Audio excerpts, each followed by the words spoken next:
अरे मैं खराब हूं तो खत्म कर दो मुझे, हटा दो मुझे, दुनिया से निकाल दो, मगर तुम तो कायद बनो, तुम इत्तेहाद पैदा करो। कब तक तुम इस डर में रहोगे वो जीतेगा ये जीतेगा? अरे कोई भी जीते उसको तुम्हारी मस्जिद से क्या मतलब, कोई भी जीते उसको तुम्हारी शनाख्त से क्या मतलब, कोई भी जीते वो तुमको क्या इंसाफ करेगा?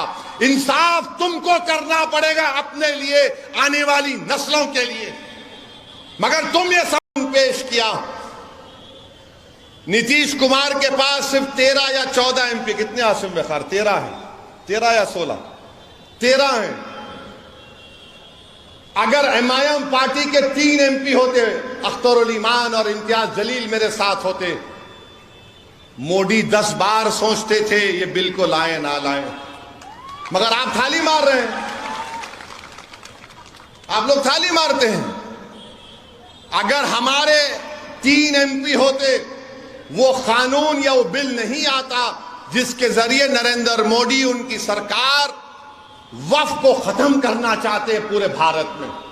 कोई जायदाद वक्फ की नहीं रहेगी, मेरी बात मैं जिम्मेदारी के साथ कह रहा हूं, कोई जायदाद नहीं रहेगी वक्फ की।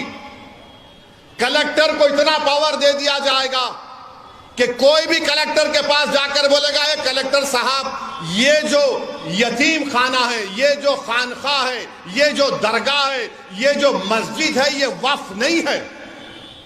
अब मेरे इस बोलने के बाद बहुत से लोग बोलेंगे, ओवैसी तुम क्या कह रहे हो, पागल हो क्या?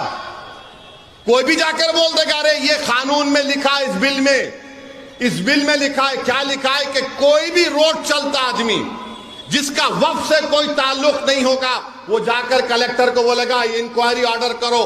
कलेक्टर जैसे इंक्वायरी ऑर्डर करेगा, उसमें कोई टाइम लिमिट नहीं है। जब कलेक्टर इंक्वायरी लिखेगा, इंक्वायरी कंप्लीट होने तक वो प्रॉपर्टी वक्फ की नहीं रहेगी। आप तो चले गई प्रॉपर्टी आपके हाथ से, दरगाह आपके हाथ से निकल गई, खानका आपके हाथ से निकल गई, मस्जिदें आपके हाथ से निकल जाएंगी, कब्रिस्तान आपके हाथ से निकल जाएगा। इस तरह का गंदा बिल इस भारत की पार्लियामेंट में मोदी ने पेश किया। और आपको मालूम, वक्फ बाय यूजर, उसका मतलब यह है कि अगर कोई बरसों से किसी चीज को इस्तेमाल कर रहा है तो वक्फ बाय यूजर है। और यही प्रोविजन हिंदू धर्म में भी है। हिंदू धर्म की लॉ की मशहूर किताब बीके मुखर्जी, उसमें लिखते हैं बाय यूसेज ये मंदिर की बन जाती है। ओडिशा के एंडोमेंट में, आंध्रा, तेलंगाना के, तमिलनाडु के एंडोमेंट में ये वक्फ बाय यूजर का कॉन्सेप्ट है। मगर मोदी बोल रहे नहीं रहेगा। उसका नुकसान क्या होगा? मोदी बोल रहे हैं डॉक्यूमेंट लेकर आओ। अगर आपके इलाके में 200 साल पुरानी मस्जिद है, कहां डॉक्यूमेंट मिलेगा? कहां डॉक्यूमेंट मिलेगा? हाजी अली की दरगाह पर दावे पेश करते हैं, वो खैर वो ट्रस्ट में है, मगर वहां पर भी जाके बोलेंगे नहीं है। क्या करेंगे आप? मेरे भाई, इस तरह का बिल पेश किया, उस वक्त इतनी तकलीफ